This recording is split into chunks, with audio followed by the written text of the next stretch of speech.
Welcome, everybody.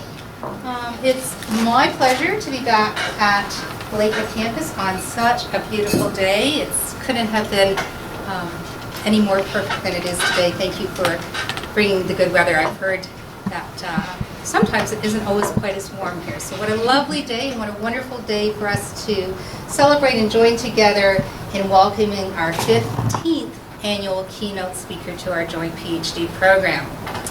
It is my distinct pleasure to introduce you to Dr. Deborah Barndt, who's an affiliate faculty member at the Cody International Institute at St. Xavier University, as well as Professor Emeritus of the Faculty of Environmental Studies at York University, where she's taught courses in popular culture, community arts, local and global food movements. Whether it's been through her work as a popular educator in social movements in Latin America and across the US and Canada, or as her work as professor at York University, Deborah's work is informed by praxis orientation, a critical feminist pedagogy, indigenous methodologies, and diverse ways of knowing. She is an accomplished photographer, and she's also a prolific writer. Last week, I had the opportunity to speak with Deborah more casually, and one thing that became very clear to me very quickly is that Deborah is a wonderful storyteller, and that we are going to be captivated by her experiences today. And when we were talking, I said, well, help me introduce you a little bit. And one of the things she told me is that in Hebrew, her name is bee, or is representative of the bee, and that she thought that was quite appropriate because bees cross-pollinate. And when she was reflecting on her own life stories as an academic, as an artist, as an activist, she saw herself very much cross-pollinated. And so Deborah's accomplishments, like her adventures, are quite dramatic, varied, and inspiring.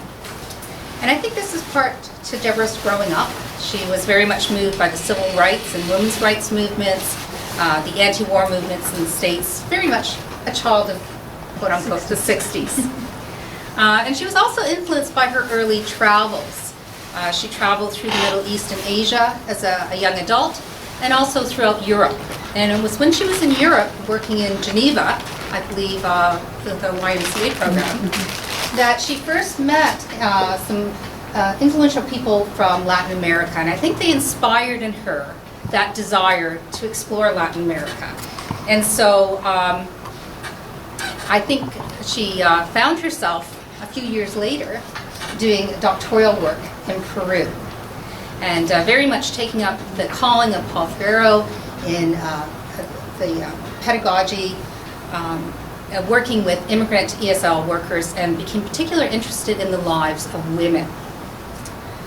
Throughout that time, I think she went back and forth between North America and Latin America, South America quite extensively. She became a founding member of the Participatory Research Group of the International Council for Adult Education, and again really took up that call for adult education throughout the 70s. So was very much engaged in community. But it wasn't too long, about within the next decade, that she found herself back in Latin America, Nicaragua in the 1980s, working as a consultant, I believe there, and involved in some of the revolutionary Sandinista movements, etc., that were happening at that time. She came back and worked with the Jesuits, actually, to establish the Social Faith and Justice Movement Project, which was very innovative. And it embraced the idea for the first time of community engagement, as well as the use of arts as a modality for inquiry, expression, social justice, and emancipatory practices. Deborah finally put down roots, if we want to call them that, so to speak, in the early 90s at York University, where she took on an academic position in the Faculty of Environmental Studies. This, too, was an interdisciplinary program, and it really helped her, again, gave her space to nurture those interconnections between her academic self, her artistic self, and her advocacy. So I think York was quite fortunate to have Deborah decide to settle there. While at York, she was the founder and coordinator of the first Community Arts Certificate program in Canada, and for over a decade she coordinated the Tomista, Tomacita Tomato Project, which was a collaborative transnational project that followed the path of the tomato from the agribusiness in Mexico right into the Canadian fast food industry. And through that documentary, she documented the lives with a focus on women and migrant workers. I think that's nicely and eloquently described in her book, Tangled Roots, which outlines the compelling stories of women workers along the tomato farm, highlighting the intersections of gender, ability, class, production, consumption, and North versus South. So a very dramatic read. She's also, throughout her career, worked with several filmmakers, including Min Soo Lee, to create a collaborative installation that accompanies her film devoted to the work of migrant workers. Perhaps most relevant to us this summer, as we explore our different ways of research methodologies and knowledge mobilization, Deborah's lifelong career as an artist and an advocate have inspired her to use a spectrum of research methodologies and research tools, and I think we are very fortunate to have her share them with us. These tools include photography, video, theater, and cartoon, which truly embraces art as a form of both inquiry and knowledge dissemination, honoring the subjective, the emotional, the aesthetic, and the natural. Deborah reminds us that popular education and community art are practices that engage minds, hearts, and bodies of transformative practices, which aim to develop the critical social consciousness and movement towards the collective actions. Deborah retired in 2014, and as she retired, the Deborah Barndt Environmental and Community Arts Innovative Fund was established in her honor. True to her activist self, this endowment aids emerging community artists and students to participate in both art and their studies at York University.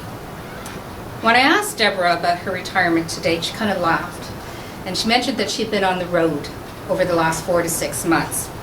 And she's been traveling throughout Mexico and Central America again, revisiting and reconnecting with those places and colleagues that first inspired her work some generations ago. And I think we're very fortunate to have her with us today to hear of those reflections and those movements forward. And I think it's quite an honor for us. So on that note, I'd like you to please join me in inviting Deborah as our keynote speaker.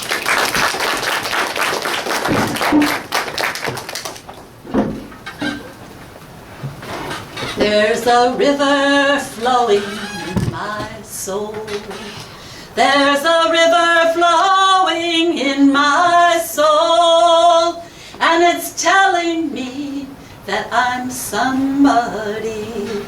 There's a river flowing in my soul. You've heard it. You can see the words. You can join me.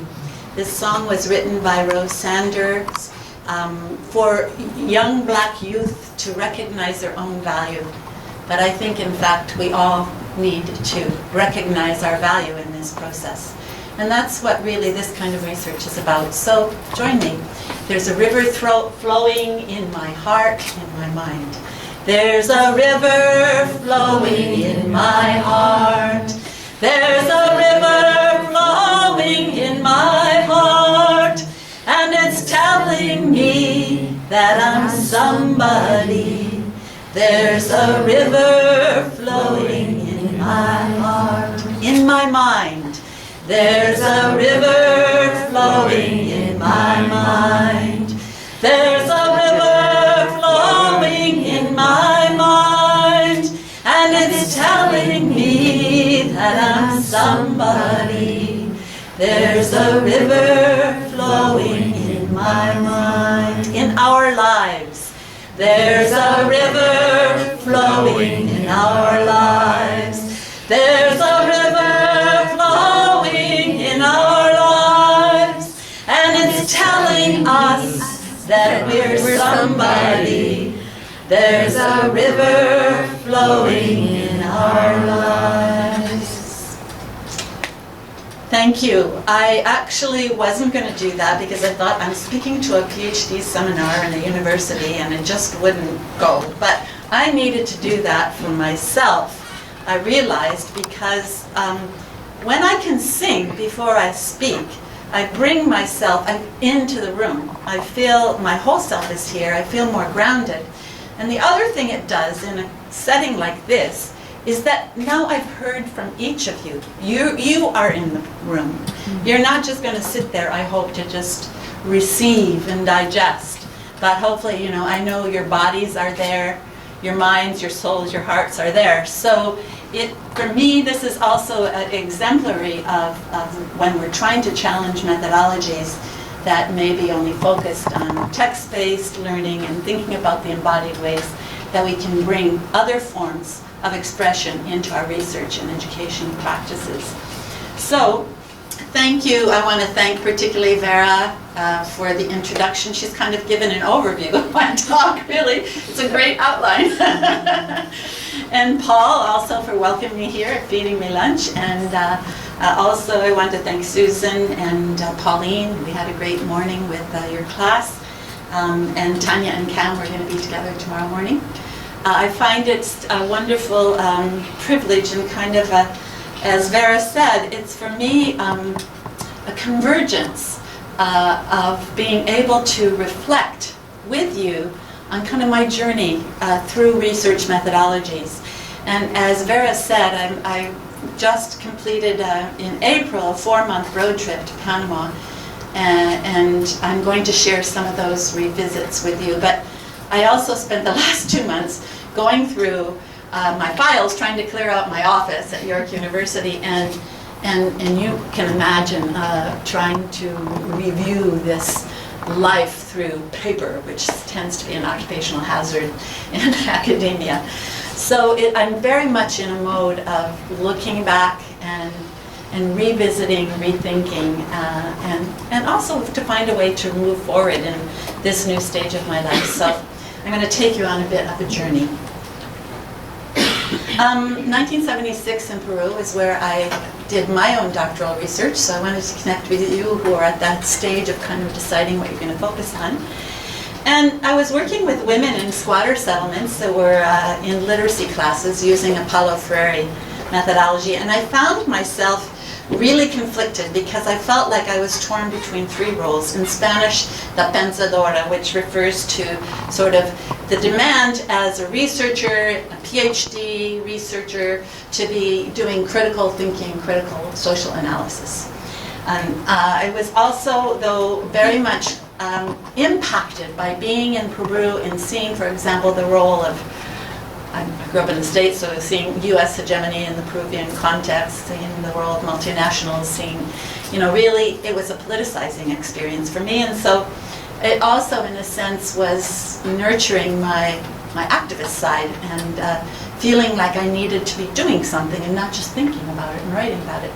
And finally, because I was using photographs through that research, it also was what I call the poeta, which refers, for me, to all the other ways in which we can know and express ourselves. And I was using photography in particular, but also drama and other modes. And so I found that tension between these 3 parts of myself. And at one point I thought, I'm just going to stop. I'm not going to do this research because my committee back in Michigan, won't allow me to kind of embrace these other parts of myself.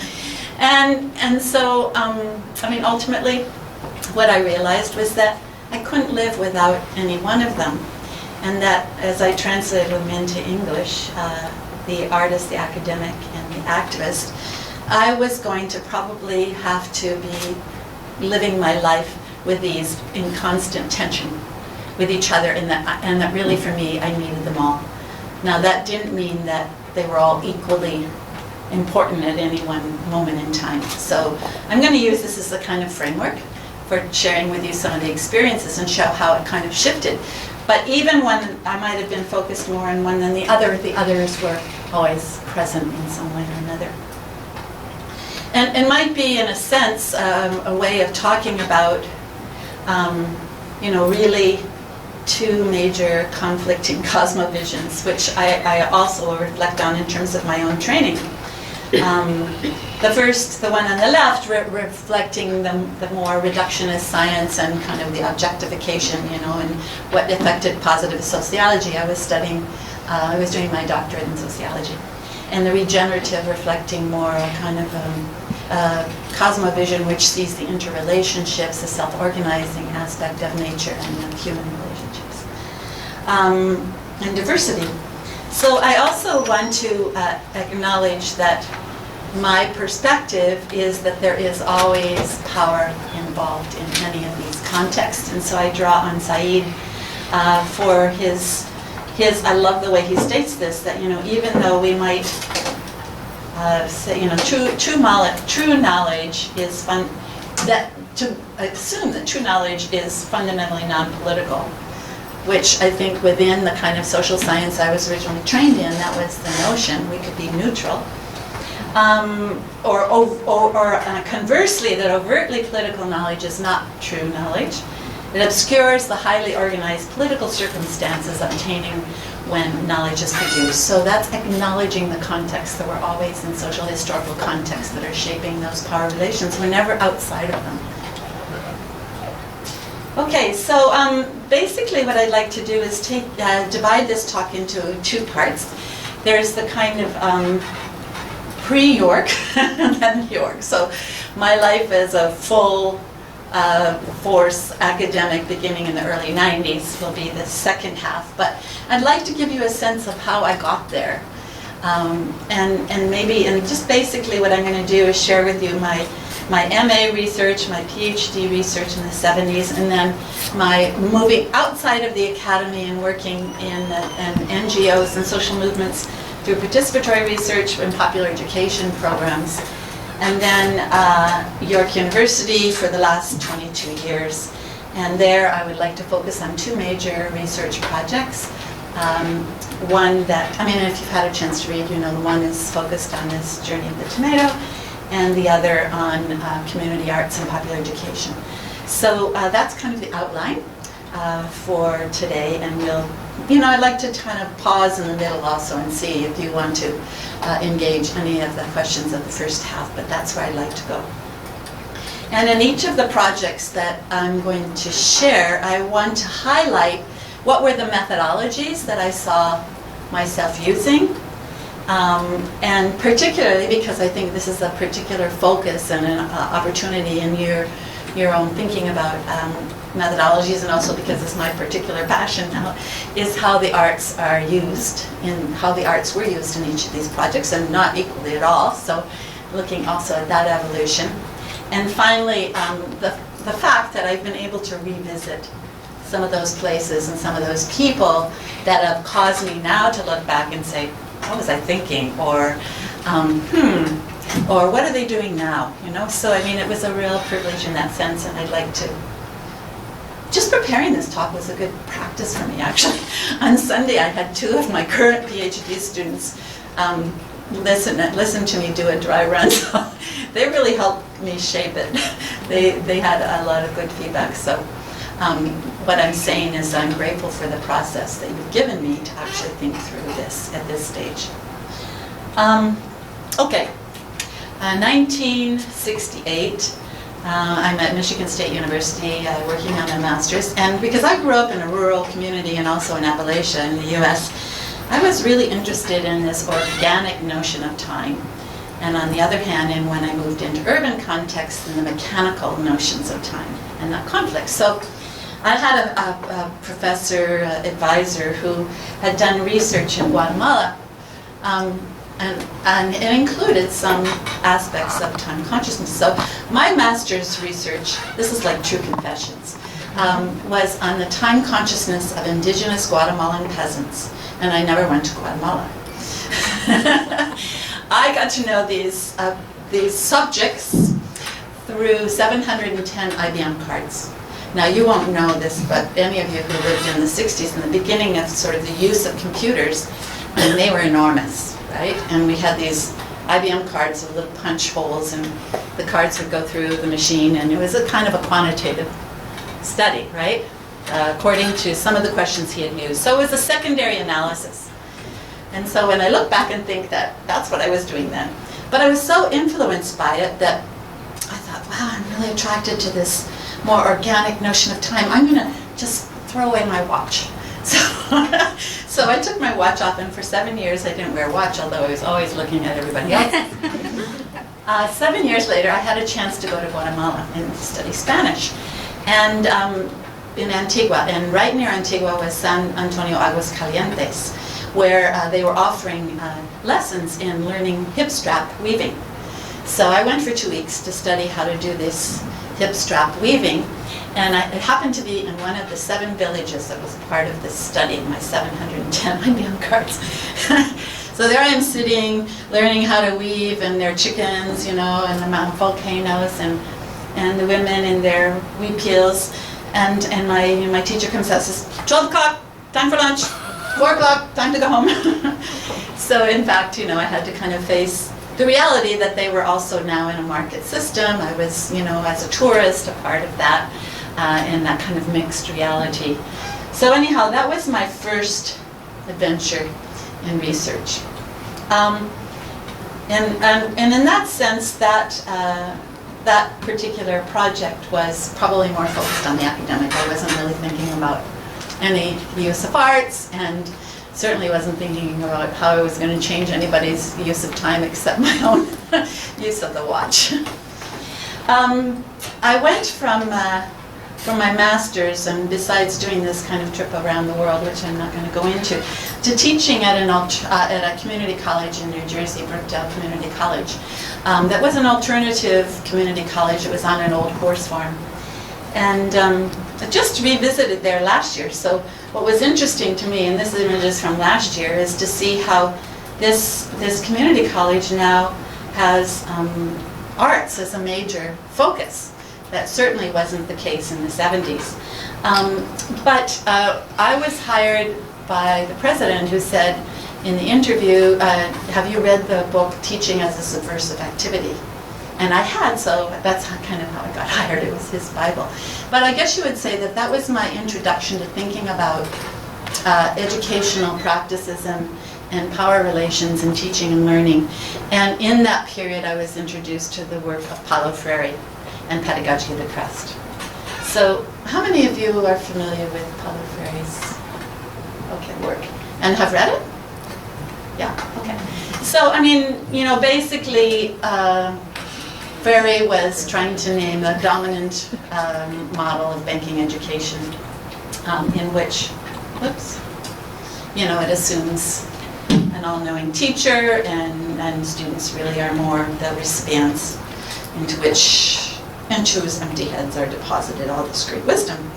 While he proposed a problem-posing model in which you recognize the knowledge and experience that people bring so that they become teachers and learners. And I think the same model gets applied when you think about research and participatory research, that you can apply it in that notion to think about challenging the power dynamics. Just to name, because I know that you've come from many different fields, so my training in sociology and then in adult education, popular education, I wanted to name what are some related practices I felt to the Freirean popular education, which then became my focus. I've used popular education as the term, an all-embracing term, can be challenged. So radical adult education, some people use the word liberatory, emancipatory. Anti-oppression education is another term. Decolonizing education, this is more recent. This is also for me, more recent way of thinking about this process. Transformative learning, people that are thinking about that process is both personal and social transformation. Cultural work, I mean, in terms of my interest, it's also been seeing how people are working in the community and unearthing kind of stories and people's power through their expressions. Community arts, popular communications in the Latin American context is also kind of goes hand in hand with popular education. And theater of the press. So those are some of the schools that you might be familiar with, but that are related practices. So my interest in Paulo Freire took me back to graduate school because I said I'd like to find out, what was happening in Latin America. As Vera said, I'd gotten interested in Latin America, and I felt that there was something to learn from those, particularly from the social movements. So Freire had been exiled from Brazil in the 60s, and he was then working in Chile with the Allende government, and then came the coup. I was going to go to Chile and study his work in Chile, but there was a coup, and so I ended up in Peru, where they were adapting the Freirean methodology to the national literacy program, Alfin.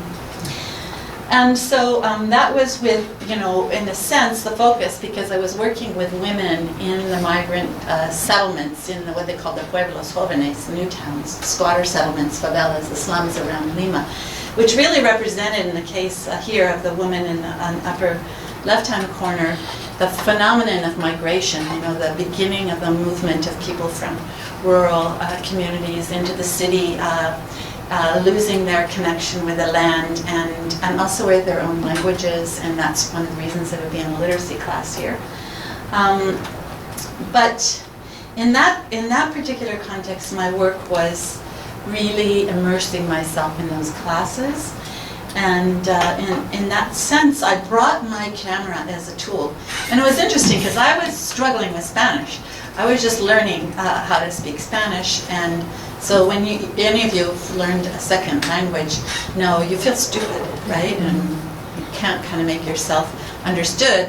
And I felt, really, oh boy, they probably think I'm really, really dumb. But I could take photographs. And so I offered to take photographs because in the Freirean process of teaching literacy, one of the things that Freire had suggested was the use of photographs that represent the social contradictions of the particular group.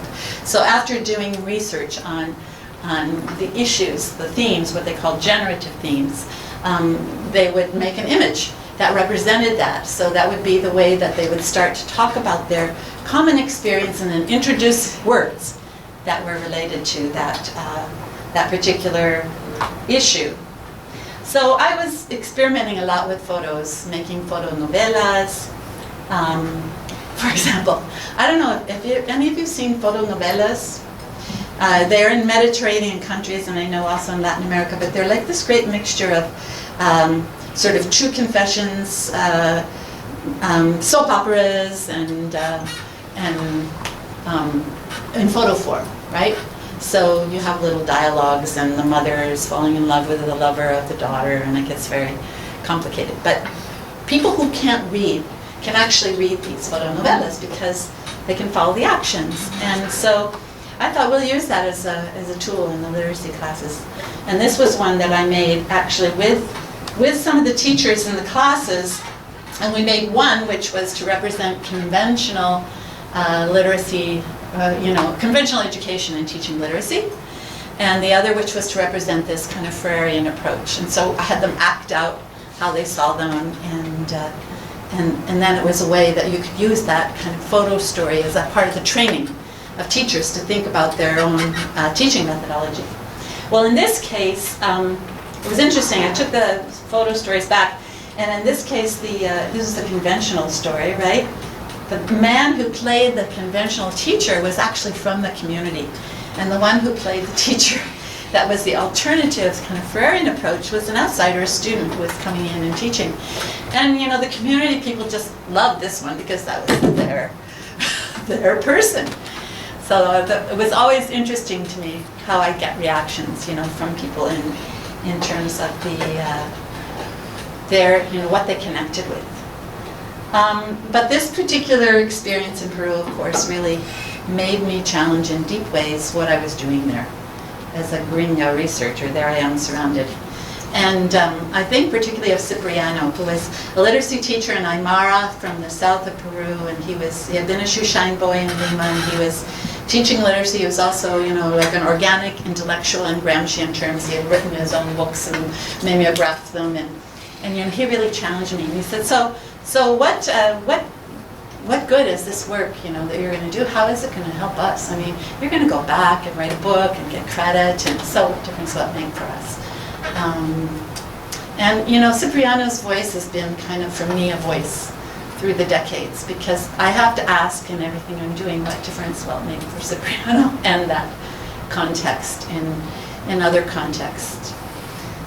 So that was really the beginning of my challenging, in a very conscious way, research and power relations and my role, my identity, my location. So I came back to OAC, where there had just been formed a new group, Participatory Research Group, out of the International Council for Adult Education, which was located at OAC. It was Bud Hall was the research officer, and he connected with people in Chile and Africa and India, and they formed a network, and we were part of that. And in a way, it was very much a response to kind of Freirean popular education. Freire had been teaching a course at OAC when I was in Peru studying his method in the field. So this was, I found this group that was, conversant with these ideas, and it was a chance to think about research in a new way. And so we got involved in different ways, and one of the ways we got involved was in teaching English in the workplace. Diane Marino and I were taught to women, immigrant women in factories. And using a Freirean approach by gathering their stories, by creating photo stories, by creating cartoon stories, by doing dramas, etc. And then that actually got me somehow to Nicaragua, because at the same time in the late 70s and the early 80s, Nicaragua and the Sandinista Revolution was actually making history in educational terms with a literacy campaign that for 5 months involved the whole country in trying to tackle the illiteracy, 52% illiteracy rate, lowered to 12% in 5 months by sending, for example, 60,000 high school students out into the country to live with peasants and to work with them during the day and then teach them in the evening. So it was also to educate them about the reality of the countryside.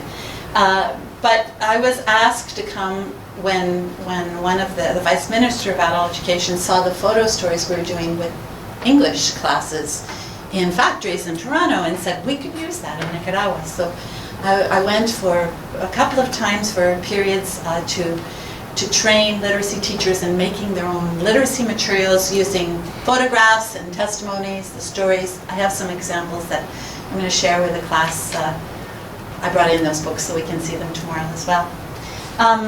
But this was, for me, of course, a tremendously profound experience, and we set up popular communications workshops in the different war zones. It was during the Contra War in the early 80s.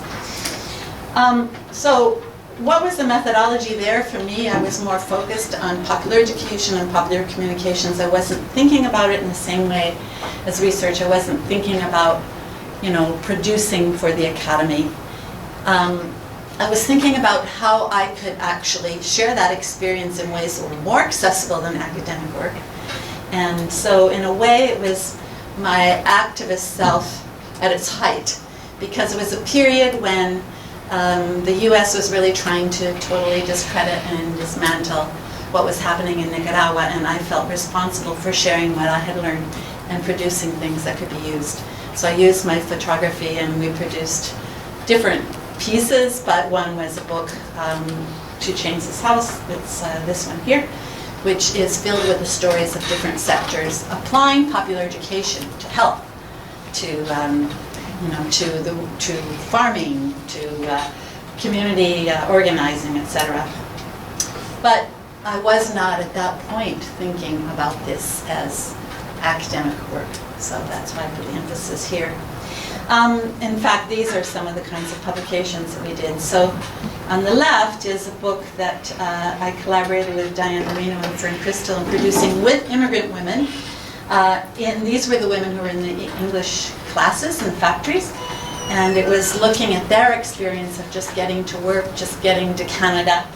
And then the other on the right, Caminemos, was a magazine we created with the literacy teachers in Nicaragua, where we just gathered stories of people in the classes with photographs and made little photo stories, and it was what they called popular photojournalism. And we called it Caminemos because, as you see on the cover, these are workers who are migrating. They're migrant workers, and the literacy classes were in communities, and they needed something that people that had to move during the harvest season could take with them. So we made this magazine as something that migrant workers could take. Okay, so I had a chance a few months ago to go back to Nicaragua, and there I am with Fernando Cardenal, who is the minister. He was the person who coordinated the National Literacy Campaign, and then who was a Minister of Education that I had worked with in the early 80s. He's a Jesuit and in his 80s, and he's still active in kind of Catholic youth organizations, and very cynical about what's happening in Nicaragua now. So it was a kind of a revisit that was having to think about how hopeful you were in the early 80s and what it feels like at this point. On the other hand, I was able to see things that were happening on the ground. So for example, one of my research partners with the Viva project, Margarita Antonio, who's here on the bottom with a white dress on the left, on the Caribbean coast, who had been very involved during the Sandinista years, was now focusing her work on women in the coast, and had created this new group called Mujeres Creativas, for Mosquito women, creative women, and they're finding their own voice, new confidence, and doing drama and murals, writing poetry, etc. So this revisit was, kind of trying to recognize when you see that one dream has kind of been shattered, that you see how people are still responding. And I also revisited members of a network of popular educators that have very much shaped the work of popular education in Canada. It was a network that actually formed out of the Nicaraguan period, because there were a lot of internationalist educators who came to work there at that time. And they formed a regional network called Alforja, and they really have developed a lot of the methodology and theory of popular education that has shaped our practice here. I have a lot of their material in Spanish. So I went back and I found Oscar Jara, who had been one of the key theorists and methodology trainers in popular education, who's now the president of the Latin American Council for Popular and Adult Education. Oscar Jara taught me something that I always remember. He said, we are taught to think about theory as a kind of ascension into the abstract. People, kind of a popular notion of theory is that it's up there.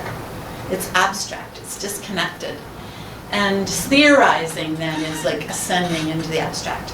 And Oscar's way of talking about the kind of theorizing that he saw us doing in our own practice was that we are descending into the concrete.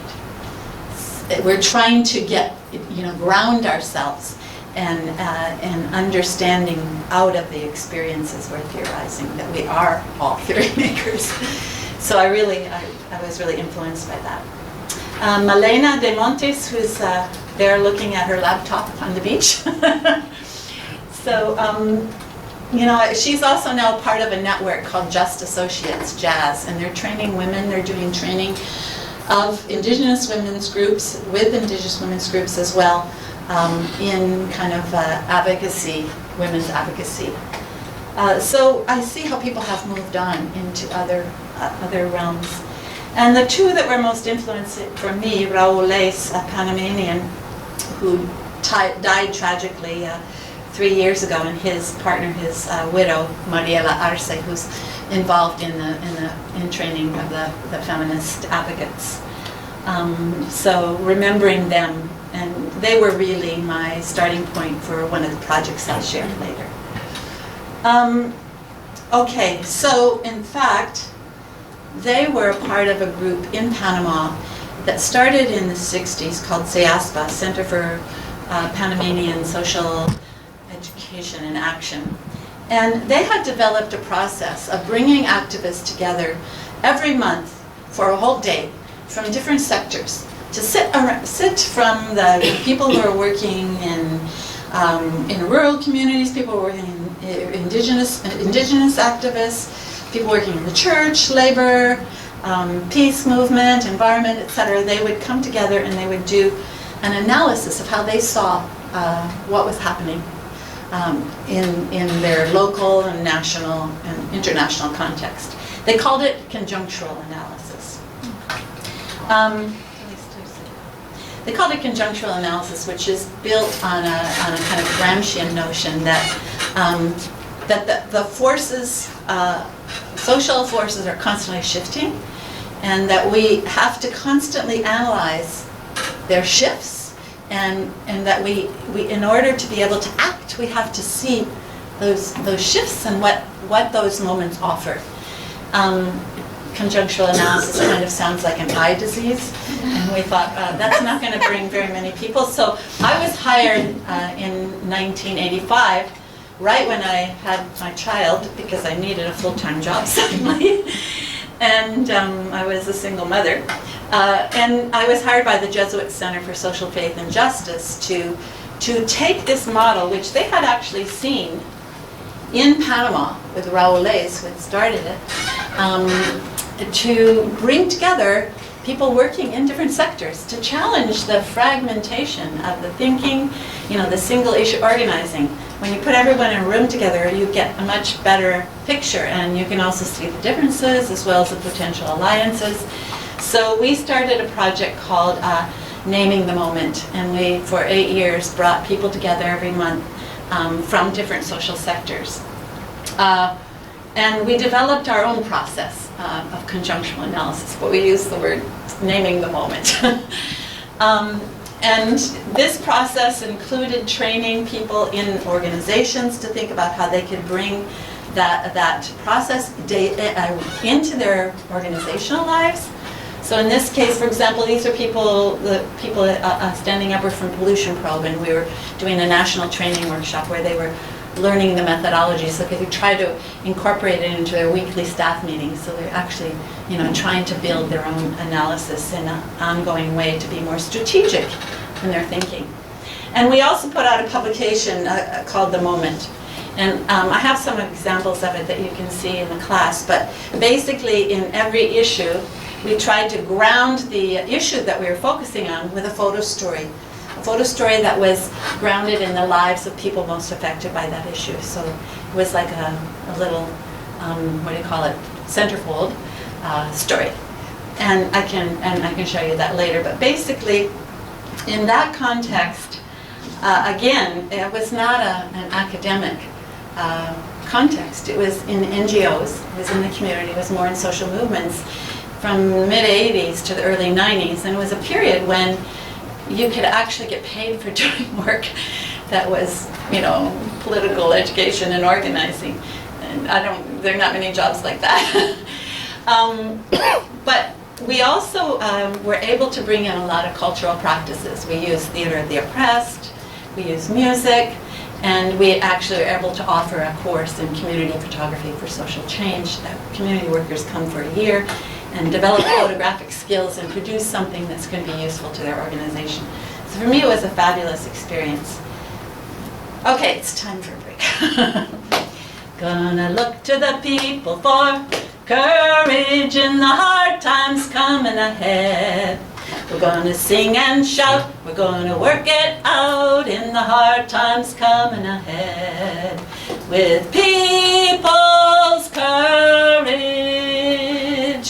with people's courage, with people's courage, we can make it. So you got the tune more or less? Okay, so we're going to look to the people for wisdom. I'll do this, you can follow me a little bit. We're going to look to the people for wisdom in the hard times coming ahead. We're going to sing and shout, we're going to work it out in the hard times coming ahead. With people's wisdom, with people's wisdom, with people's wisdom, we can make it. Action, we're going to look to the people for action in the hard times coming ahead. We're gonna sing and shout, we're gonna work it out in the hard times coming ahead. With people's action, with people's action, with people's action, we can make it. Okay. So this kind of brings me to a point where that song, in a way, for me, represents that period, like that first half of my talk, because it was really about, beginning to see the possibilities that people bring, their own knowledge, their own experience, their wisdom, and the potential for tapping that and collectivizing that in a way that people could actually move forward together to better the conditions of their lives, to try to challenge power relations that were oppressive in their lives, and in that sense for social change. Well, this is where I then shifted into the academy. And in a way, I thought I'd start, I did put that in there. Any connections, questions, comments? I thought I would take a break before going into the next phase, which is to focus on the two research projects that I've been doing since I went back to the university context. Yes, Jody. I'm just wondering, it sounds like, anyways, it was a challenge because you were using a methodology that wasn't necessarily something that people were familiar with. Mm-hmm. So just coming from an area that business, mm-hmm. like how did you encounter that challenge, and what did you find helped to win them over, so to speak, or if you did at all? Can you be specific of one context? With the participatory action arts kind of based research mm-hmm. that you use, mm-hmm. You said that your faculty advisors, it wasn't something that... Oh, when I was a PhD student. Yeah, you had that kind of fight between activists, academic artists, that's kind of what I'm talking about. Yeah, okay. No, obviously. No, not everybody feels comfortable with this at all. And I mean, we still struggle with it, even in a faculty where there's supposedly legitimized now to do arts-based work. And I'll talk about that more in the second half. But and there's a lot of literature now that supports it, right? But at that point, no, it was very new. And I say, frankly, the only reason I was able to get away with it was because when I went back to do my PhD, and ironically, the same professor who had done the 710 IBM cards, who had done this kind of survey research that was more quantitative in Guatemala, that I was just, kind of using some of his data. I went back 4 years later, and in that period I had gotten passionate about photography. And I went back to talk with him, and I said, look, I'm interested in using photographs as a part of research methods, cross-cultural research. And, he was two things. One is that he had gotten interested in photography, and the other was that he was at a stage in his life where he was willing to question what he had done and think about new ways. And he just saw me as kind of opening up some of those spaces. So I was very fortunate that I had, people, and it often depends, right, on the committee.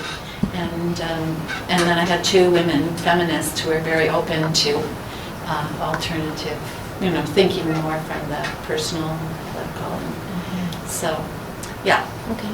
Yeah. Any other? Yes. Mm-hmm. Yep. Okay, so Deb, I was thinking about, as our students are coming to the end of their PhD and thinking about professional pathways, and some folks choose or want the academy, some not. Uh-huh. Did you consciously choose to work outside of the academy when you first finished your PhD, or is it something you fell into?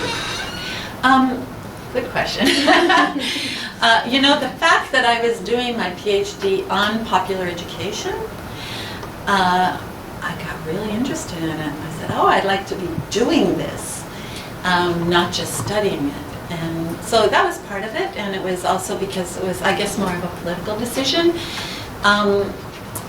And the moment, because of the time, because I was very involved in Latin America, and there was a lot this connection of popular education and social movements that was very exciting and that drew me in, so yeah, the academic career didn't really appeal to me in the same way. So it was pretty conscious, but as I was saying earlier today, I had to actually unlearn a lot to be able to talk to people. Yeah. So yeah, it was conscious, but then going back was also kind of conscious in that sense. Mm-hmm. I'm wondering about in your framing your work and the things that you've written and the activist work, if you've arts engagements aren't necessarily radicalizing or revolutionary. They can also very much reinforce the status quo. And so I'm wondering how you've dealt with that, conceptualized that. Well, I mean, it's interesting because even within the field of community arts, when we've created the community arts practice certificate, it's really a contested field. So within the range, you'd think putting community in front of arts would mean that it would be something that was very, democratic or that was moving toward social change, but no, not necessarily, obviously. So that's one reason even why when we have the intro course for community arts, we call it community arts for social change. I think, some of the work, like you're familiar with the handbook of qualitative methods in arts, in the arts or something like that, Knowles, Audrey Cole and Gary Knowles, and they had this Center for Arts Informed Research at OAC for 10 years. And so that book is an interesting collection of kind of the range of what you're talking about, because some will be not at all, and some is very personal. And I think for me the challenge is how do you keep the power of the personal and the emotional and not decontextualize it from the broader social and structural process. Something like, for example, digital stories. I don't know if you're familiar with digital stories, but I've, for the last several years, worked a lot with these short videos that are just a few minutes long that people can produce with images and with one narrative where a person is writing their story, a powerful moment. And the idea is that the power is in the personal and the emotional, but my concern is, does it get stuck there? So, I think in any of these processes, we have to think about, that's what I'm interested in, the relationship between the two.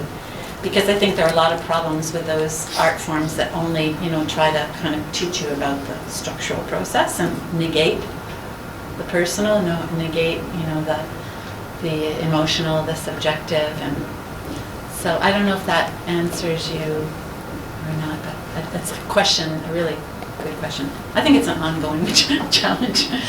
Anyone else? Mm-hmm. So activism and academia can be very antagonistic.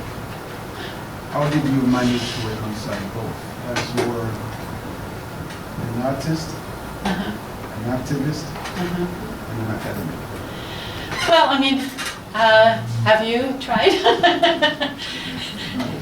No? Okay. It's going to come more actually into the second half when I talk about some of the work at York, but maybe, just to think about it. For example, my research at York initially was all around the food system. And I was really interested then in how, on the York campus, the food system was being challenged, right? So it's how do you find a place also for the questions that you're looking at and their relevance where you're standing, right? And in this case, and in an academic context, it's also a social institution, it's a microcosm of society. It can be used as a place to practice a lot of these. So, we have a lot of projects. There's students that created a community garden, sustainable purchasing group looking at the policies of the campus around, how they're buying food for campus food services. Campus tour, which takes students, through these places and raises critical questions about it. So, I think I don't know that they're resolved, and there certainly are places where they come totally in conflict with each other, and it depends. I mean, really, frankly, even though I was in a faculty that historically had honored, community engagement as a part of the learning process, or honored people doing things that were, social justice oriented, I almost got. There was a whole campaign to get rid of me because, in the involvement around equity issues within the faculty, for example. I mean, that's one of the things I wanted to talk about, trying to challenge equity issues within the academy and hiring practices and in the curriculum. So I don't think it's ever easy. I think, it really depends on the context. And, but it's interesting because I realized that when I was working more in the community, I was always trying to get people to think critically. In other words, to bring a kind of an academic lens to their work, to reflect, because activists have a tendency sometimes to just move without thinking strategically or without reflecting on what they could learn, and or bringing in, even ideas and theories that could be useful. So that was always my struggle working as a quote activist in the community, was how to bring in the academic. And then when I was shifted to the academy, it was the other struggle, how to get people that are only thinking about the issues and not thinking about the impact and how they could be used to change. Yeah, it's a good and ongoing question. I think it's very contextual though. So shall I move on? How are we doing? But yeah, because I want time for more conversation afterwards. Okay, so I'm going to move now into this period where I went back. Connie, were you there then, right? Or in 92? Oh yeah, I guess I was there then. Yeah, because I left in 99. Yeah, okay, so it's great to have Connie here because we have a shared history, so you can challenge some of my perceptions. So far it's dead over my memory. Okay, no, I mean, why I used that song, at the end of the last piece, because I felt like, in a way, that represented the kind of thinking and practice that I came out of when I was working outside of the university. And, to really honor the wisdom that we can find in communities and their potential source. Yeah, in the academy, there's the tendency not to. I mean, certainly practices like participatory research and collaborative research are trying to acknowledge, what the wisdom there, and also praxis-oriented research is trying to say, yes, I mean, the actions are important, we can learn. And the collaborative university community collaborative research, which has kind of come of age in the last 20 years, albeit it's often for funding, how can we get some community participants so we can get this grant, But in any case, I think that, there was a shift for me. I felt when I came into York, it was like going backwards in some things, certainly around a lot of the equity issues. Because I was in the midst, of movements, and then suddenly I was, in a meeting where people would say, oh yeah, we're into diversity, we think there are many different perspectives on issues. Like we each come from different disciplines. So that's kind of what the discourse kind of was like then. Okay, so really what I want to focus on here are the specifically arts-based research and teaching. And recognizing that it's very context specific, right? I mean, I'm so shaped by where I am, where I live, and in that sense, being in Toronto, being in a context in York University, which also has tremendous diversity in its student body, not necessarily in its faculty. So having that kind of incredible resources of diasporic knowledge, people bringing things from very many different places. I was teaching a... Okay. Yeah, you did. I was teaching a first-year class that we called Environmental Research and Action. And one of the early assignments for this class was to interview their parents and grandparents, or at least 2 generations back, around what were the gender dynamics. I think then we're focusing on food as well. What were the food practices? How did people grow food, etc. And in that class, and it was probably over 100 students, and they were from 60 different countries. They went back. Their parents and grandparents represented experiences they had. One of them owned a coffee estate in Colombia, and others, were Vietnamese boat people. So you had within a class like that incredible resources of a history, of a multicultural kind of history of the world. We could have spent the whole class just kind of mining those stories. So for me, that's been very important. I've been shaped by that population, and also by a growing acknowledgement of the Aboriginal land that we're on, and the people, and as kind of leaders also in challenging our notions of knowledge in the academy. So this is one example. You can sing with me. If we lose this forest, if we savage the land, we might as well be cutting off our own right hand. For we and the earth are one, under the moon, under the sun. Is that too high? I could start it lower. If we lose this forest, if we savage the land, we might as well be cutting off our own right hand. For we and the earth are one, under the moon, under the sun. One more time. If we lose this forest, if we savage the land, we might as well be cutting off our own right hand. For we and the earth are one, under the moon, under the sun. So for me, that kind of represents a way of thinking about ourselves as part of nature, and falling into the Faculty of Environmental Studies at York University was a real gift for me, because it exposed me to those questions in deep ways. And this is an example. This is a mural that was produced when we moved into a new building about 8 or 9 years ago.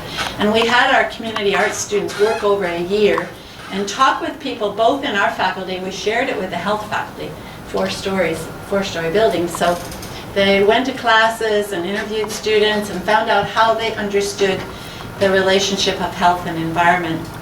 And this mural was produced for our lobby collectively. So for me, it really represented a way of thinking about the interrelationship of all things. And so in all relations, so the human and the non-human, the elements, you see the tree is also a spine of a body. And I feel like being in that context for me has been really eye-opening and really deeply thinking about this conception that I feel is very much a part of Indigenous cosmovisions. It thinks about relations and ourselves as a part of nature. But also the fact that it's interdisciplinary, that it at least to a certain degree have a representation of natural sciences, social sciences, and humanities, mostly social science, but at least that you could rub shoulders with somebody who is doing liminality studies of water and someone who was, creating a novel or a play. So that is a very rich environment for me, and it's very much shaped my thinking, and the fact that students could do work in constructing their own plans of study, and their graduate work could work in the field with communities, could develop projects with communities as part. And then finally, that there was a space for arts-based modes of inquiry. And I have to honor Diane Marino, who is my, I think I actually have her, it's coming up. It's coming. I have her picture here. So part of what that perspective, that more holistic and interdisciplinary perspective did for me was, the challenge of the Western dualisms that are so much a part of our thinking and our acting and our language. We were having that conversation this morning about how it's hard, and this is one of the reasons I'd like to learn an Indigenous language, because I feel like language is so ingrained with these kind of conceptions. So definitely this was a chance to think about these questions more deeply. All right, here's the heavy stuff. if you want to know. I wanted to just sort of acknowledge some of the academic theoretical perspectives that have most influenced me.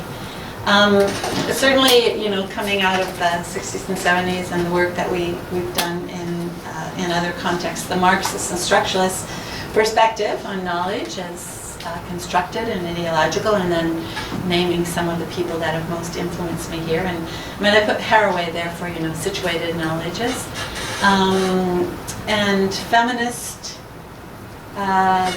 perspectives and epistemologies that honor the subjective. People like Bell Hooks, Maria Mies, Patricia Hill Collins, Uma Narayan, who talks about epistemic privilege. Jackie Alexander, Susan Strega. This is the book that I was sharing, The Research as Resistance. Postmodern, definitely. Everyone has to talk about the postmodern here. That's like the new hegemony. So, but it's not alone for me. It's really there as a caution for me. Postmodernism is a caution to understand the partiality of knowledge, and so people like Robert Young and Stuart Hall have been, for me, more influential in also maintaining that perspective with still a critical political analysis. And difference-centered, and this is where, intersectionality and trying to understand the interrelationships of identity and power, situated and subjugated, like Spivak's work. There is an article in this book I'm sharing on Research as Resistance by Musa Mita, where she tries to locate the ontological and epistemological base for different kinds of anti-oppressive theories. So from Marxist to liberal to feminist to critical. So, and certainly indigenous methodologies like Linda Tagway Smith and Marie Baptiste, their work has been very influential. So there you go.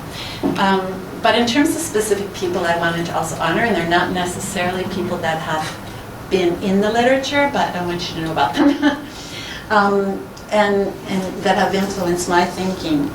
Miles Horton on the left was the founder of the Highlander Research and Education Center in Tennessee that has a deep history from the 30s on, and working with communities and working with initially the labor movement and the civil rights movement, and now very deeply in environmental issues and other equity struggles.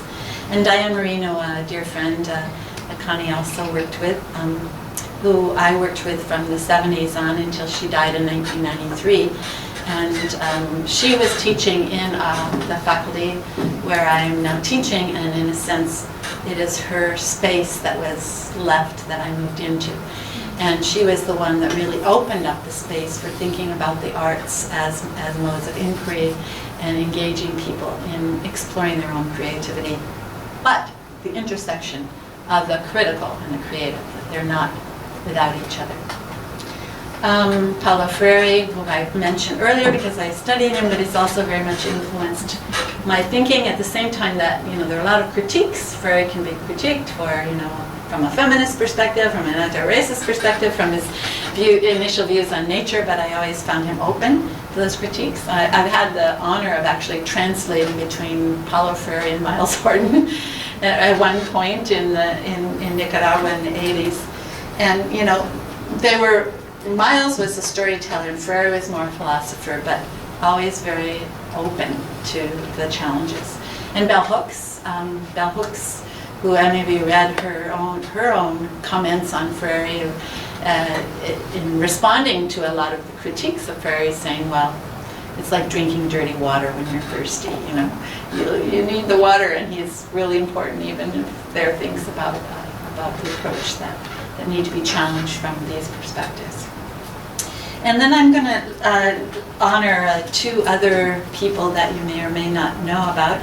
Augusto Boal was a Brazilian who was exiled from Brazil in the 60s at the same time as Paulo Freire and developed, so you know, pedagogy of theater of the press? And you've used it, some people have, okay, great. Yeah, so in very much taking those ideas and involving people in kind of representing through theater their own particular situations and posing problems that then can also engage an audience, for example, and thinking about how they would change the situation. So it's a way of helping people to analyze and strategically think about how they might respond, or as he calls, rehearsing for the revolution. And then on the right is Jane Sapp, who is one of my major mentors. She's an African-American singer, songwriter, cultural worker, who was the cultural coordinator at the Highlander Center when I worked there in the 80s. Okay, so for me, all of these people really honor the notion of the story as central. And I want to use that as a framework for sharing these two projects. Thomas King, you know the book, The Truth About Stories? So, you know, the truth about stories, that's all we are, but we have to be careful about the stories we tell. And the other quote from King that I love from that book is at the end of each chapter he says, "So now that you've heard the story, you can't say that you didn't know."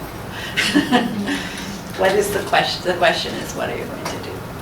So I've been very influenced by that, but I think when I think about integrating the arts into research and education, I think about story as being the base of all of the arts in one sense. So this is my first story. It's a project that I started when I entered the faculty in 1993, and I thought I have to do some research that's interdisciplinary. And I wanted to build on my already existing relationships in Latin America. And so I thought, okay, it was 1993, 94.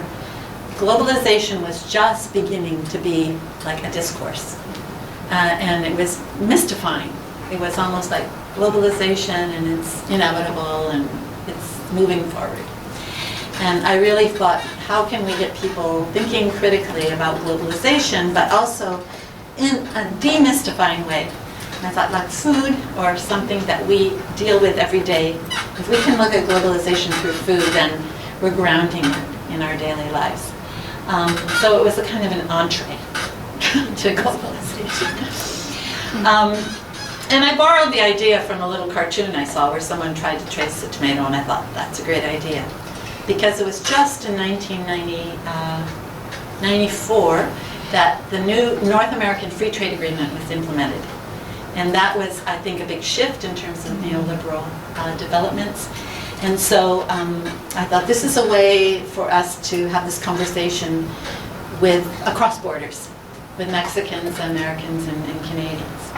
Okay, so I took the tomato in a Freirean sense. He talks about using codes. So whether, you know, the picture, like the Columbus picture is a code. It starts with, you know, people can respond to it, but I thought, okay, a code could be a tomato. People could look at it from different ways. So I used the tomato as a kind of a representation of globalization, specifically by looking at what's happened to our relationship between production and consumption, definitely a distancing of ourselves from, ourselves as consumers from the producers, if we're getting food that's trucked 5,000 miles away or flown in by planes or whatever. The second axis was the relationship between biodiversity and cultural diversity, to understand that if we've lost 90% of the tomato varieties in the last centuries, what does that mean has been lost in terms of people's practices and knowledges of particular ecologies? And so seeing the relationship between knowledge and biodiversity and cultural diversity. The work and technology axis was because I was focusing on workers, and particularly women workers. How has technology reshaped work in each of these sectors of the tomato story? And finally, health and environment. How is this production of the corporate tomato impacting the environment, the ecology, both ecological health and human health. So the connections between those two, which became actually pretty central. So those were my analytical tools that I used as I looked at each sector. But I was looking at the movement from Mexico and looking at this point in production in the south and consumption in the north, although we know that it happens in all places. That was kind of the direction, the focus, where countries like Mexico have been pushed into agro-export to produce for the north. Okay, this is, can't do that. This is a point where I think I really tried to come back to, trying to do something that qualifies as academic, and I was moving into a university tenure stream position. I had to produce, and I didn't have tenure yet, and so definitely this was a part of a process for me of trying to immerse myself more in the literature and also in serious research. Not that the other research wasn't serious, but I clearly was still bringing the other aspects into this process. And in terms of theories, I think what I tried to bring together was political economy, and because there had been a lot of analyses of commodity chains through political economics, but that was never kind of dealing with, for example, women's role, or either dealing with the production, with the consumption end. So I tried to bring in ecofeminism as a way of thinking more about that commodity, and also about how both women and tomatoes are commodified, workers are commodified as well as food. And the cultural studies theories were because I wanted also to think about ourselves as consumers. The starting point, we're more often consumers in the North. Cultural studies theories that also look at how we are sold, ways of thinking through the images, the advertising. All you have to do is think about fast food restaurants and blah blah supermarkets.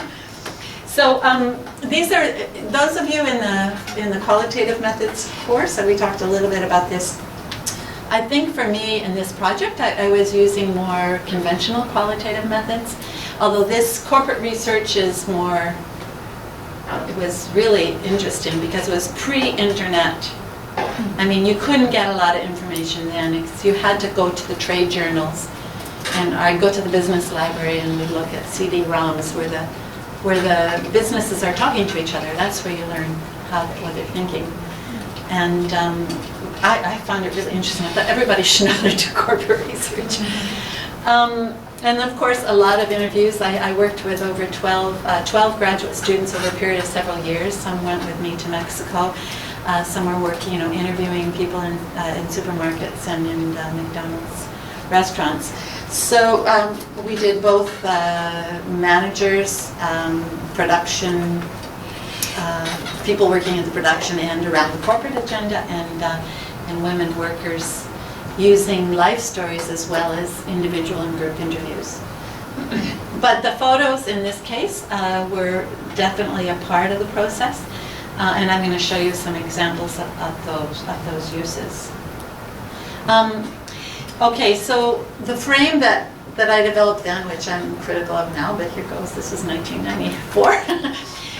And talking about globalization, I wanted to suggest that we needed to look at globalization from above, which would include the corporate perspectives, the corporate agendas. So we picked Mexican agribusiness, which is the second biggest producer of tomatoes in Mexico at the time, had been mainly producing for domestic consumption and now was pushed into producing for export.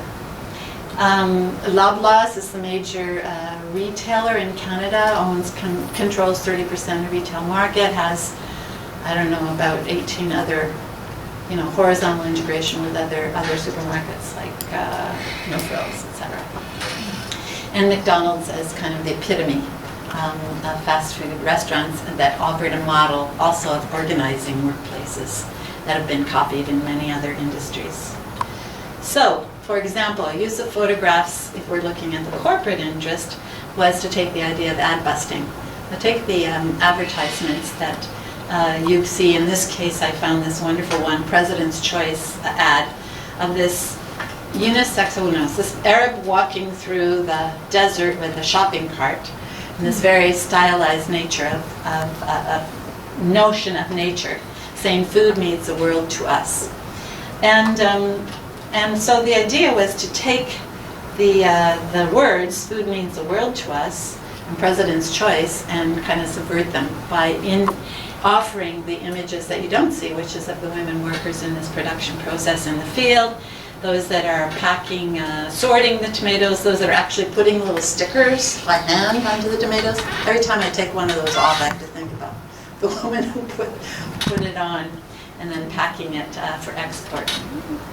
So that was one way that we used images. Okay, the emphasis really was on the women workers, so the women who plant, pick, pack, sort the tomatoes in the agribusiness. In Mexico, the women in Loblaws who scan or punch in the PLU codes, and the women who serve in the fast food restaurants. So here the focus was on also trying to understand them. This was before I was using the word of intersectionality. This is the mid-90s, but I really was thinking about the interlocking analysis of power in terms of the differences of these women. One thing I realize now, looking back at it, that even though I acknowledge it in the text, that there was definitely around race, there was definitely the indigenous women who were tricked in from the South, the families that were the most marginalized, and so that didn't figure into my framework at that time, but it would now. And as well as sexuality, like I didn't really deal with, even though I heard some horrific stories, didn't kind of make it into the framework.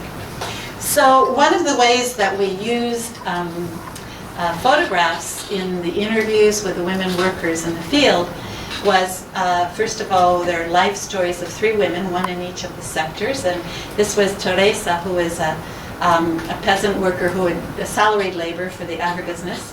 And I've been visiting her actually for several years, and just visited her a few months ago. So we did her kind of life story in photos and her testimony. This is a piece of it here where she's working on tortillas. And then the other was in the lower picture, you have Isabel, who is a migrant worker who for 20 years came to Canada every summer just to pick our tomatoes, and eventually she worked in peaches and other fruit. But Wendy, the woman in glasses, was the cashier at Loblaws that I had focused on in the Loblaws chapter. And she really got interested in the project, wanted to know all about the Mexican women. And we couldn't take her to Mexico, so I took her 2 hours from Toronto to meet Isabel, who is a migrant worker from Mexico, and they exchanged their stories through their photographs, through their family photos. So that was another way that they connected. So the other globalization that I framed in this particular study was to think about the ways in which people were resisting or creating alternatives. So individual resistance as well as collective. In this case, these were the conditions of the barracks that the indigenous migrant workers stayed in, and they had no floor, they just had a fire in the middle, and this was a collective shower that was constructed out of former pesticide bags. Over the period of years, I worked with people in that town who were environmental activists and worked with human rights groups, and they were able to get rid of those camps. So the conditions were actually challenged and changed through some action that involved the state and Jalisco. So another way that you see the other globalization is the globalization of social movements. You can see in meetings of, the people's summits and world forums, etc., where food has become one of the issues that's a part of that movement. And finally, this is Lauren Baker, who was my research assistant in the early years, is now the coordinator of the Toronto Food Policy Council, and who has been working in the food movement for 2 decades. So those are different forms of response, as well as I've had students who've worked with, for example, youth interns at Food Share to create murals that represent the work there. Part of this project involved going to my son's grade 3 and 4 class for 6 weeks and working with a teacher to have the kids sort of look at fast food by starting with the ads and thinking about what the ads say and how they're drawn into them, and then making their own ads, give them cameras and all the ingredients, they produce their own. We did a field trip to a local Burger King, and they developed the questions and interviewed the manager and the production people and the servers, and analyzed the menu, etc., and photographed it and made their own stories about that. So that was a piece of that process of the fast food story. Now this project ended in the late 90s. The first book was a collaborative book. It was an anthology of the women who had been collaborators and the student assistants who were graduate assistants, women working the NAFTA food chain from the 3 countries. It was a way to have them. They weren't just writing about the project, because I didn't have money in the funding to be able to fund them to do work in the project, but they wrote about their connection to the issues and where they were working. And so then the other book is the one that I produced myself, that has now come out in a 2nd edition. That is a synthesis of the research. Okay, and it was also published in Spanish, and a few years ago I went back for the launch of that book in the community where the tomato workers had been located. And this is Teresa and her husband. We brought her to the launch. She was kind of the featured guest. She was the one whose life story was featured in the Mexican chapter. And I had also done a photo exhibit that's a kind of a synthesis of the book. So that's behind. There are pictures of her actually behind her. But for me, this was a really important moment of returning the stories to the context. And it was at a moment, interestingly enough, that the tomato companies had left because they had depleted the soil from their production practices, and it had laid fallow for a few years, and they were returning the next year. So the activists, the environmental and health activists in that community were thinking about how are we going to prepare for how we work in this next phase. And I've also been working in the last few years with Min Suk Lee, a documentary filmmaker who's worked on migrant worker issues, and created an installation using suitcases to tell the stories of migrant workers. So, in February of this year, I went back, and I was afraid Teresa, who was 65 when I met her, and 95, is now 85. And I was really nervous that I wouldn't find her alive. But there she is, her husband had passed away. But we're now looking at the possibility of doing a film based on the story, but 20 years later. And her granddaughter, there on the left, is now working in a greenhouse with cherry tomatoes. So this is kind of the new form of production in Mexico. So there's an interesting kind of intergenerational process happening here. I also revisited some of my research collaborators, and I found that they're now interested in indigenous, what they can learn from indigenous history and current struggles. And they've been involved in organizing this pilgrimage that the Aztecs took centuries ago. It's a 10-day, well, they don't walk completely, but they take buses and they go to sacred sites where they're being welcomed by different indigenous groups in Mexico as a way of educating Mexicans also around that history. I think I need to move a little faster here. Okay. That was the first research project I worked on. I just wanted to take an interlude to talk about a project I worked on in the faculty, which was to with other students and faculty, to challenge the curriculum around equity issues. This is in 2003 and 4, and it was, we were in the midst of trying to completely revamp the undergraduate curriculum, so it was a good moment to do this. So we got funding to have a series of workshops around each of these areas of equity. Every month we'd have a 3-hour workshop with about 30 faculty and students participating, where we would look at curriculum issues and teaching and learning practices as they related to these 6 different areas of equity. But even though we treated them separately, we're always also trying to look at how they were interlocking. So one of the sessions focused on Aboriginal perspectives, and this became, we had quite a few, at that point we had quite a few Aboriginal PhD students. And it was a moment where there was a lot of discussion also around the question of accountability, like who are you accountable to, and also the issues of language.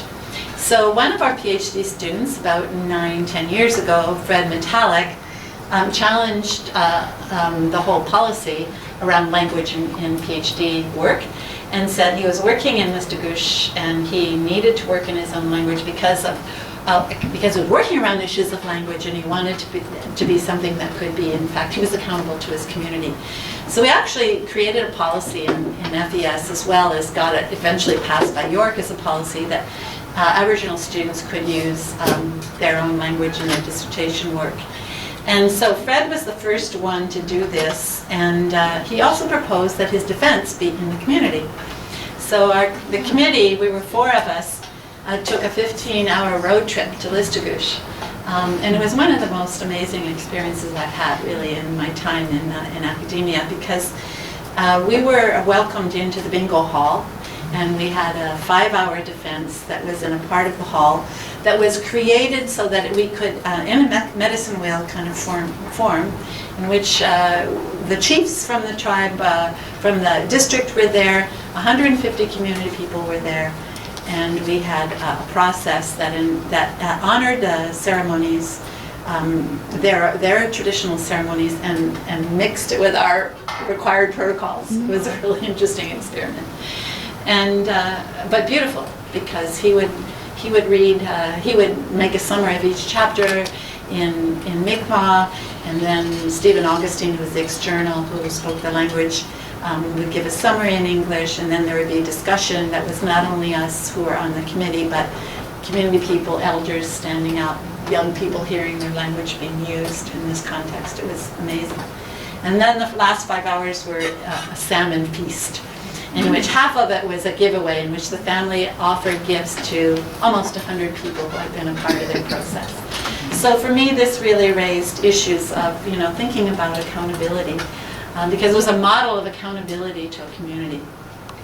I just visited Fred and Amy. They're both working with Cape Breton University Satellite in Listagouche in community studies, and he's working in Mi'kmaq studies and also with the local government.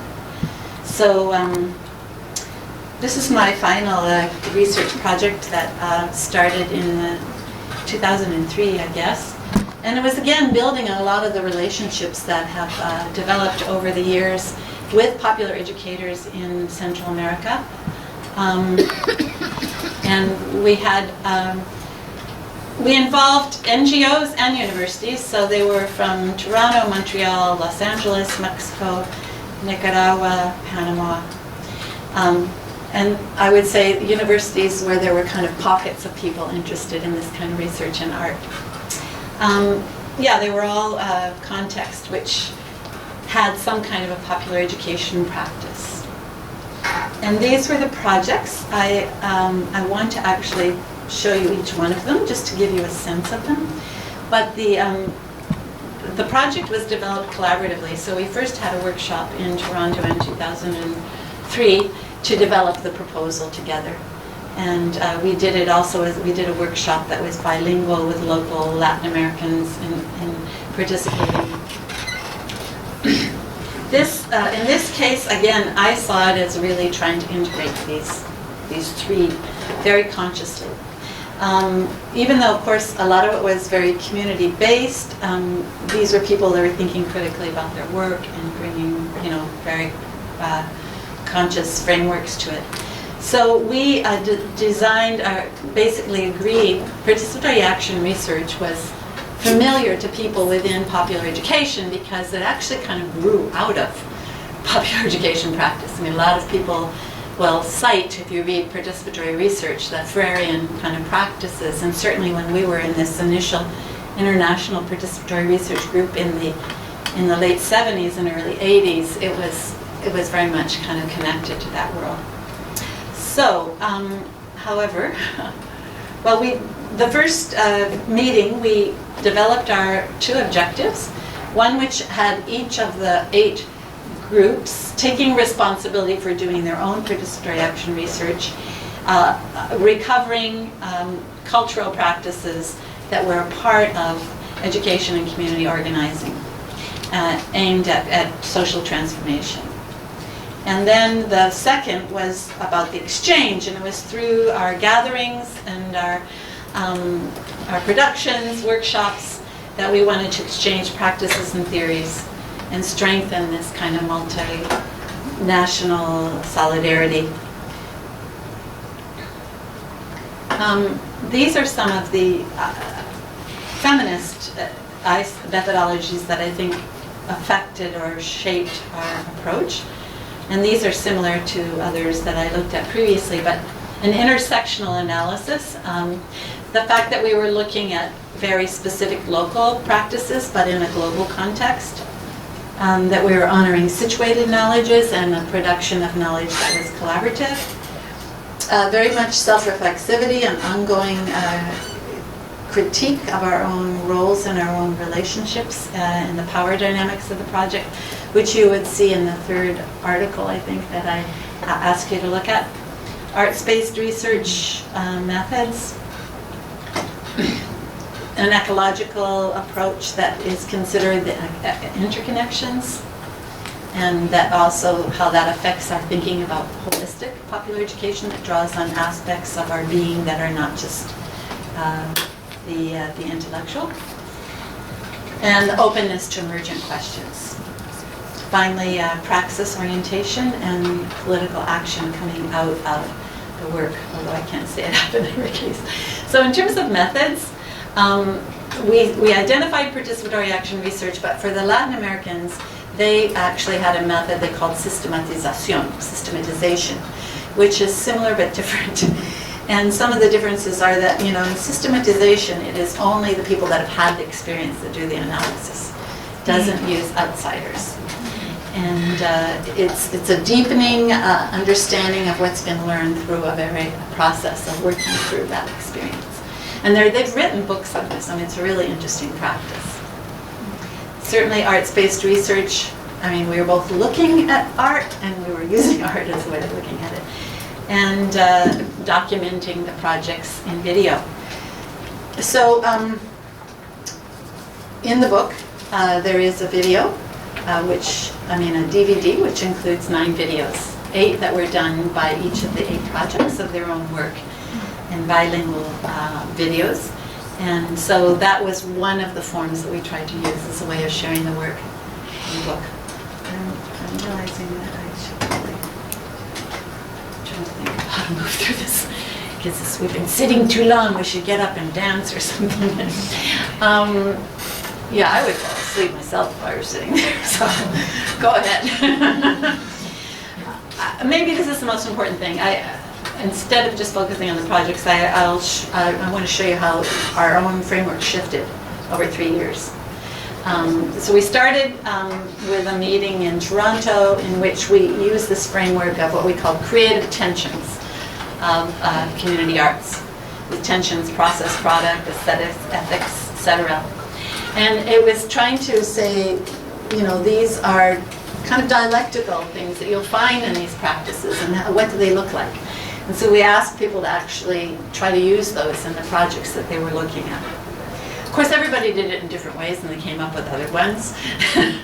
But then we met in an ecological reserve in Panama in 2005, and we started, other things emerged. So this is what happens when you have an ongoing collaborative process. And we were actually challenging the danger of the creative tensions, reproducing dualisms. So that's when we came to the spirals. Who are my spiral friends? Here, yeah. And we began to use a spiral. First of all, the one on the left is to be clear about what we're looking at.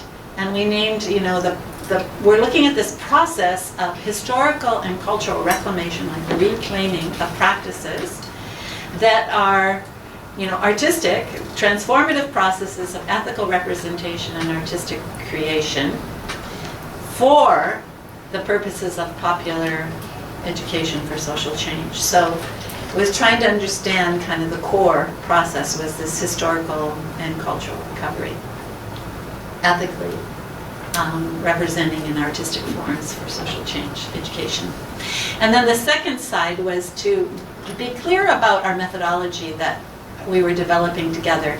And starting with the fact that it was integrated, transdisciplinary, ecological, and trying to integrate body, mind, and spirit, that it was intergenerational. And you'll see, because we kept involving more and more of the youth participants in the projects, in the annual meetings, and that it was intercultural in cutting across not only geographic, but race, gender, ethnicity, and urban-rural contexts. So this is our final team meeting in Chiapas, and you can see there are a lot more people than in the first meeting, and we were able to invite a lot of the youth participants. Okay.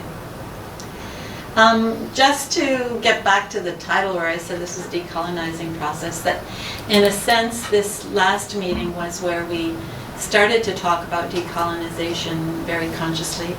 And this is a definition that I've borrowed, I think it was Russell, I'm not sure, but acknowledging the history of colonialism, working to undo its effects, striving to unlearn attitudes and habits that perpetuate it, and then challenging and transforming institutional forms. When we finally brought all of the work together for the book, for the final book, I was asked by the publisher to write an introduction that would give some of the literature. This is where the academic came in again. They wanted more of the history of the frameworks. And so this kind of medicine wheel framework became our final framework for looking at the interconnections of decolonization, popular education, community arts, and participatory action research. You know, I'm just going to zip through these images of these projects because I'm not going to talk about them because I want to have more time for conversation. So just to give you a sense, this is a Cuna children's project art project in Panama where they worked with kids to recover ecological and cultural histories through different art forms. This is a personal legacy project, Diane Roberts, a Caribbean Canadian, trying to develop a process that recovers cultural memory through embodied practices, through not only archival, but actually movement and processes that involve tapping body memory, which is very powerful way of thinking about it. On the Atlantic coast of Nicaragua, the project was a community television station run by youth who would go and gather the stories and use them for discussion. And particularly, this was, for example, around the issues of overfishing, talking with fishermen on the coast. In California, we worked with ArtsBridge, which was working with inner city schools, teachers that are working there, and arts educators, and using embodied practices in the schools. In the Toronto context, we worked with Jumbley Theatre, which worked in a residency with over a period of several years with people that represent many different diasporic and indigenous histories, and that really was challenged to work with different aesthetics, from a Somalian opera singer to a Aboriginal drummer. And in Guadalajara, Mexico, the group was a youth-run cultural marketplace where they were trying to encourage non-commercial exchange of goods and also artistic practices, so we have concerts and art classes, etc. And then in another project in Toronto was working with youth artists, young artists, to see how they could work with youth to in fact do more community-based work, to facilitate processes with groups. And finally, in the Mexican context, Checo Valdez was offering a new training course in community-based mural production they called Painting by Listening.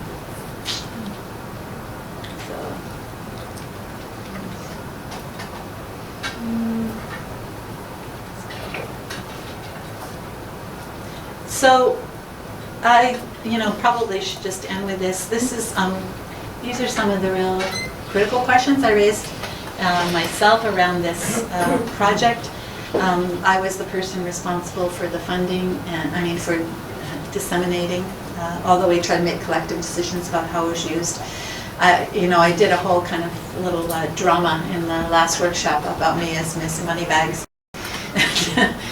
And the fact that the funding, the SHIRK grant, allowed Canadian students to go and have experience as interns in Central America, but didn't pay for Central American students to come to Canada, those kinds of things.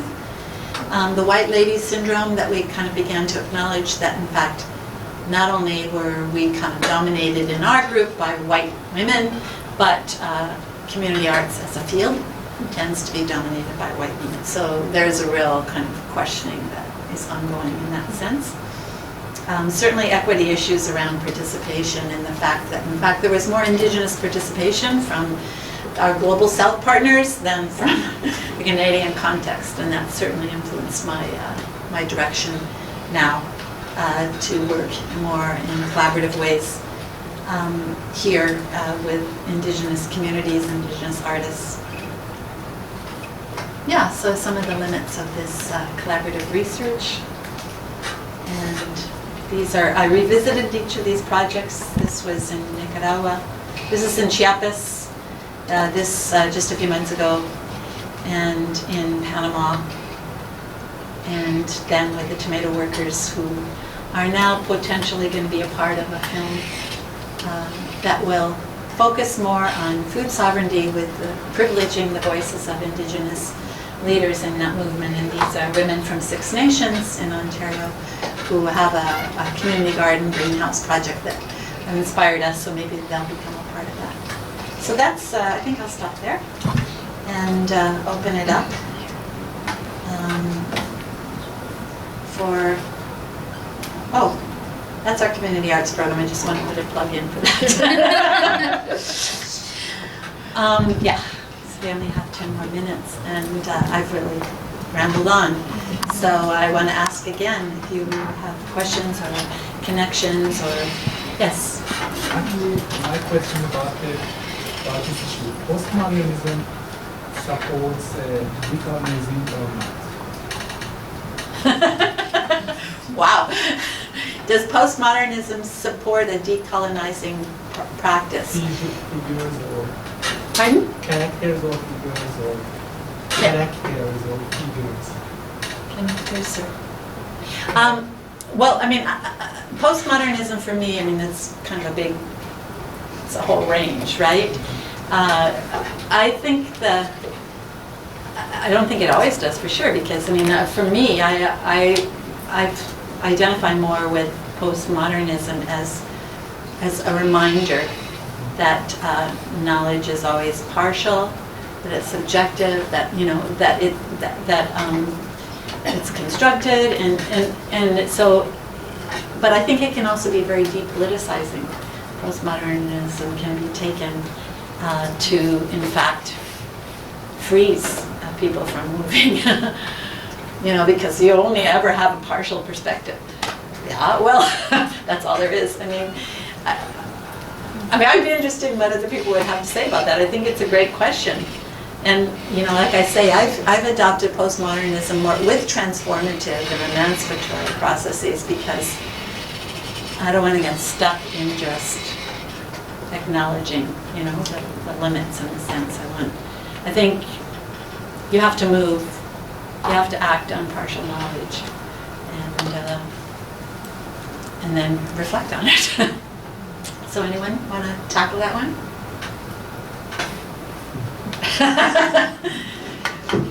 Well, I think it's a good one for this class. I think it's a really good one. Actually, my last paper I'm going to publish it. I'm going to focus on how postmodernism support international education, because I found some similar issues in their curriculum, such as international education. We can say in Canada we have several international education, such as Ivy learner profile or IB, International Baccalaureate. Uh-huh. Actually, postmodernism supports international baccalaureate because I found some similar items in their work as well. But the next question, because these items, this colonialism, is so important factor for other countries. They prefer to focus their culture, their language, their issue. Additionally, postmodernism or postmodern approach now is a fundamental approach in Canada, absolutely in Canada. So how we can match these two different variables together? It's so important for me. Maybe after. Yeah, I mean, I think the reality is that we, I mean, in a sense, we're living in postmodern and modern world at the same time. You know, when I'm on the Atlantic coast of Nicaragua, and you know the autonomy, Huracan University, or the autonomy, it's called regional autonomy, is basically honoring self-identification, so people can choose, in a sense, their identity. But they're also, I mean, they're living in a global context, and they're living in a local context, and, you know, I mean, if that, in a sense, is what you're talking about in terms of postmodern reality and supporting international, because we're always, I mean, there's, the global is in the local. There is, you know, or as Vandana, she would say, what we talk about as the hegemonic global is really only a local that's been extended. I don't know, that's a big one. So yeah, let's continue the conversation and maybe have some other comments. This is Jennifer. And I'm the one who's most course. I'm wondering at the individual level, what impact do you think your work had on the life of Teresa? Oh, yeah. I mean, you know, I visited her several times. It's a nice relationship. I don't think that, you know, my work has had an impact on what's happened with agribusinesses and salaried workers. And is that what you mean? I don't think it's such. Oh, you mean, or you said an individual level on her. Yeah. Teresa, as your participant in her study, do you think this has had any? What impact do you think this has had on her participating in your work? Yeah. No, I mean, we have a nice relationship, and when I go back, she's always glad to see me. She has books. She can, you know, she's been a part of something, and she's interested in being a part of a film, and so it's more, I guess, contact with, you know, another world in a way. But no, I mean, I don't have any pretension that it's, you know, having any impact on the conditions of her life, if that's what you mean. But yeah, it's more of a personal connection. And when we took her to the book launch, you know, the popular educators I was working with picked her up. It was an hour to take her to the place where the book was being launched in Spanish. And I mean, she has the books, but she won't, you know, read them. But she, you know, she was honored at that, and I think that was kind of special. And I think that's the impact. Like the personal connection is the impact. Is the impact. The personal connection is the impact? Yeah. Okay. Yeah. Yeah, the impact. And that she's connected with some other people through this process. Mm-hmm. Like it just, This question's kind of related to that. Yeah, okay. Yeah, I will. So I'm curious about not necessarily the impact, but you know, in research, you know, keep your participants, the co-participants anonymous. So I'm really curious about what having her photos and who she was identified in the book. Mm-hmm. You know, were there perspectives from her employer or for community members? Like I'm wondering about all of those. Yeah, no, those are really good questions. I mean, we thought about those questions a lot, and in Teresa's case, so she was, you know, she was a worker, a seasonal worker in one of these big agribusinesses, she,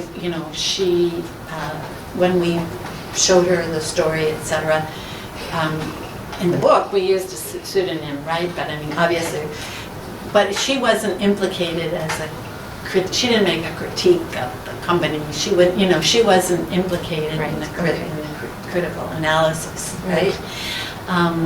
But it was interesting because when I took the photo story back to her, like I did a Spanish version, and I went to try to find her, and I couldn't find her, and then the production manager of the company said, "Oh, I know, she's in this field way over there, I'll take you in my truck," and he took me, and so he saw it, right?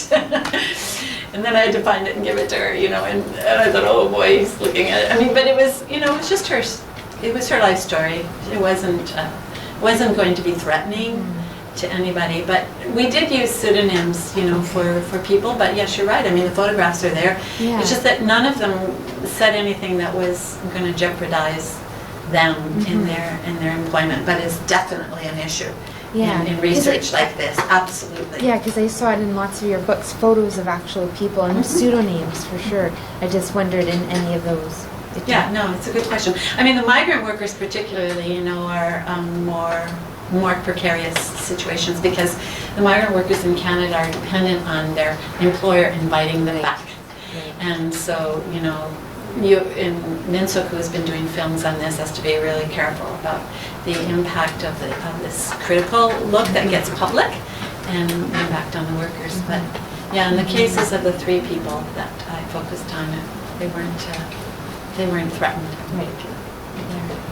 I just want to follow that up, because today with all the internet research that's going on and how you can't put any pictures of people in, or you can only have the backs of your head.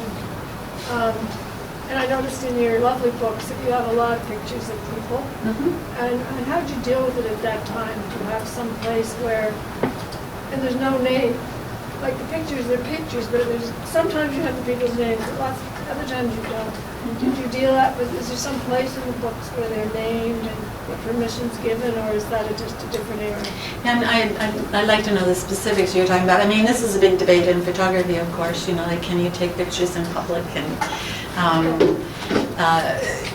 when do you need permission, and what right do any of us have to represent anybody else in an image, and what is the impact when it goes on the internet, which you can't control, right? Now, there's a big issue right now in education, and what's happening in schools, and teachers having websites and us using it for our research. Big issue. No, absolutely. Well, I mean, even when you use informed consent, it isn't the end of the story, right? You can get someone to sign a paper, and it doesn't mean that it's what happens with that image. I mean, I think it's still always, I have to think about the implications for the persons. But no, I mean, if you're saying that in any picture that had a group of people, did I get everybody's permission? No. And I mean, a lot of those images were people bringing them from the projects, right? For example, in the exchange, they had their own images. So it's an issue, but it's an issue, I think, if it's really ethically and politically threatening, right? And sometimes it becomes an ethical issue for academics, and at another level. So, I was just wondering. I was wondering when back then, and then Jody brought the question. So, Paul, I think you want to end this officially. Well, I'd like to give 3 thanks, and the first one is to students who I know at this time in the program you're swamped with things undoubtedly, and you've got lots of big things coming up, and you've taken time to read and be attentive. So thank you. To the instructors who have put material into their courses when the courses already undoubtedly feel really jam-packed full of things that you're teaching. Thank you for integrating things. And finally to Deborah, thank you for a phenomenal overview of some amazing work, and I think it's inspiring, and I hope it's inspiring for many people to see that you can work in academia and also do activist work, and those things can go back and forth, and you can be both of those things at once. So thank you very much on behalf of all of us. Thank you.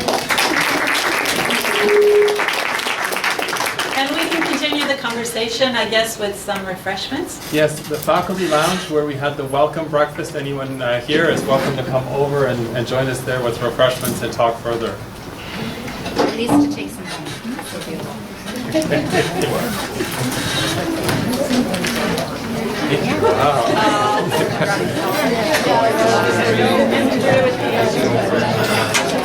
Wow.